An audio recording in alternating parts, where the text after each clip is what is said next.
नीट paper फुटी प्रकरणी Motegaonkar coaching class संचालक शिवराज मोटेगावकरच्या मुलाचीही 4 तास चौकशी। ॲडमिशनसाठी भरलेले लाखो रुपये परत मिळणार का? पालक आणि विद्यार्थ्यांसमोर प्रश्नचिन्ह। महागाईने होरपळणाऱ्या सर्वसामान्यांना पुन्हा झटका। आठवड्याभरात पेट्रोल डिझेलचा दुसऱ्यांदा भडका। डिझेल तुटवड्यामुळे पावसाच्या तोंडावर शेतीची कामं खोळंबली तर दूध भाजीपाल्यापाठोपाठ पावही महागला। पंतप्रधान मोदींनी देश विकला। देशातल्या महागाईवरून राहुल गांधींचा घणाघात। तर साठेबाजीमुळे ग्रामीण भागात डिझेलची टंचाई, गिरीश महाजनांचा दावा।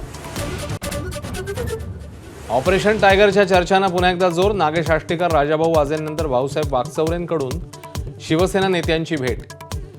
ठाकरेंच्या ताकदीचा कोणताही नेता आला तरी स्वागतच करू, उदय सामंत यांचं सूचक वक्तव्य। मुंबईतल्या वांद्रे भागात रेल्वेच्या हद्दीतील आतापर्यंतची सर्वात मोठी अतिक्रमण विरोधी कारवाई सुरू। परदेशी पर्यटकाच्या ब्लॉगनंतर प्रशासनाला जाग। रस्ता रुंदीकरणानंतर वाहतूक कोंडीतून सुटका होण्याची आशा। पाकिस्तानच्या पंजाब सरकारचं ऐतिहासिक पाऊल। लाहोरमधल्या रस्ते आणि चौकांना फाळणीपूर्वीची जुनी नावं पुन्हा देणार। इस्लामपुराचं कृष्णनगर तर बाबरी मशीद चौकाचं जैन मंदिर चौक